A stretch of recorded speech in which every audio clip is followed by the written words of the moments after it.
जय हिंद बच्चों, आज मैं आप सभी को विशेषण पाठ पढ़ाने जा रही हूँ। विशेषण कहते किसे हैं? सबसे पहले आप लोग देखिए विशेषण किसे कहते हैं। जैसे अब चित्र में आपको दिख रहा है कि आदमी क्या लिया है, बंदूक लिया है, कुत्ता लाल रंग का है और यहाँ लिखा भी है प्रियंका सुंदर लड़की है, अतुल गोरा और मेहनती बालक है, वह काला कुत्ता है, कुणाल एक वीर साहसी है।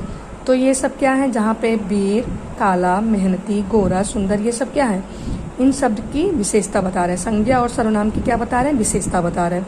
तो इन शब्दों को क्या कहते हैं, विशेषण। तो इसका परिभाषा देखिए कि जो शब्द संज्ञा और सर्वनाम की विशेषता बताते हैं उन्हें विशेषण कहा जाता है। अब विशेषण और विशेष, आप सोचेंगे विशेष क्या होता है। विशेष उसे कहते हैं जिन शब्दों की विशेषता बताई जाए, जैसे सुंदर, मुख। इन शब्दों में सुंदर क्या हो गया, विशेषण। मुख की विशेषता क्या बता रहा है, सुंदर, लेकिन मुख शब्द क्या हो गया, विशेष। जिन शब्दों की विशेषता बताई जाए उन्हें क्या कहते हैं, विशेष कहते हैं। अब ये विशेषण के प्रभेद, विशेषण के 4 भेद होते हैं: गुणवाचक विशेषण, सार्वनामिक विशेषण, संख्यावाचक विशेषण और परिमाणवाचक विशेषण। गुणवाचक विशेषण, जिसमें गुण अर्थात गुणों को बताने वाले विशेषण। इन शब्दों में संज्ञा अथवा सर्वनाम के गुण, दोष, भाव, रंग, दशा, आकार, समय, स्थान, स्वाद, गंध आदि का बोध बताया जाता है, उन्हें गुणवाचक विशेषण कहते हैं। जैसे अक्षय ईमानदार लड़का है, कर्ण बहुत दानी राजा है, रजत सीधा और शांत, ये सब क्या है, गुण बता रहे हैं इनके। तो ये क्या है, गुणवाचक। गुणवाचक विशेषण में जैसे गुण, दोष आ गया, रंग आ गया, दशा, आकार, समय और स्थान। दूसरा है सार्वनामिक विशेषण। सार्वनामिक विशेषण जो सर्वनाम शब्द विशेषण की तरह किसी संज्ञा की विशेषता बताते हैं उन्हें सार्वनामिक विशेषण कहा जाता है। जैसे यह कलम मेरी है, वह लड़का बहुत परिश्रमी है, इस विद्यार्थी ने काम किया।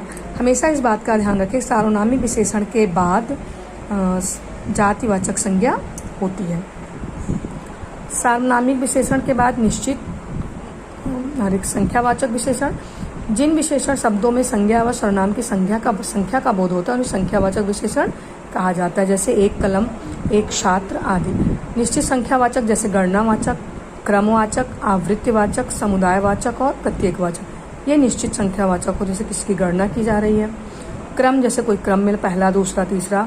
आवृत्ति जैसे दुगुना, वजन, इकहरा, ये सब भी आवृत्ति। समुदायवाचक होता है जैसे सातों देवियाँ, 5 किताबें, ये सब समुदाय में। प्रत्येकवाचक जिसमें हर एक वस्तु के बारे में है। और ये अनिश्चित संख्यावाचक भी होता है, निश्चित संख्यावाचक और अनिश्चित संख्यावाचक। अनिश्चित संख्यावाचक में जिसमें अनिश्चित रहता है कि विशेषण सबसे निश्चित संख्या का बोध न हो। जैसे अब्बू कुछ पैसे दे दो, बहुत दिन बीत गए गुरुजी से नहीं मिले, सभी प्राणियों को जीने का, इसमें निश्चित चीज़ों का बोध नहीं हो रहा है। चौथा परिमाणवाचक विशेषण, जिन विशेषण शब्दों के द्वारा विशेष की संज्ञा सर्वनाम की माप तौल का ज्ञान हो उसे परिमाणवाचक विशेषण कहते हैं। परिमाणवाचक विशेषण भी 2 प्रकार के होते हैं, निश्चित परिमाणवाचक और अनिश्चित परिमाणवाचक। जैसे नेहा का 5 मीटर कपड़ा चाहिए, हमारे घर रोज 3 किलो दूध आता है, रोटी पर थोड़ा लगा दो। अब ये क्या है, निश्चित परिमाणवाचक और अनिश्चित परिमाणवाचक के उदाहरण। निश्चित परिमाणवाचक, जिन विशेषण शब्दों से किसी निश्चित माप तौल का पता चले उन्हें निश्चित परिमाणवाचक कहते हैं, जैसे 2 मीटर, 5 मीटर, 3 गज इत्यादि।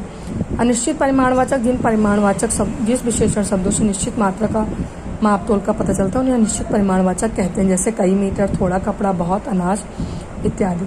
विशेषण शब्दों की रचना जो प्रत्यय लगाकर बनाए जाते हैं। यहाँ पर देखिए प्रविशेषण भी दिया गया है। जो शब्द किसी विशेषण को भी विशेषता बताए उन्हें प्रविशेषण कहते हैं। जैसे वह बहुत स्वादिष्ट खाना बनाती है, स्वादिष्ट शब्द विशेषण है लेकिन स्वादिष्ट की भी विशेषता बता रहा है, तो ये क्या हुआ, प्रविशेषण। मुझे गहरा लाल रंग पसंद है, लाल रंग तो विशेषण है लेकिन गहरा लाल रंग ये भी क्या है, प्रविशेषण है। धन्यवाद।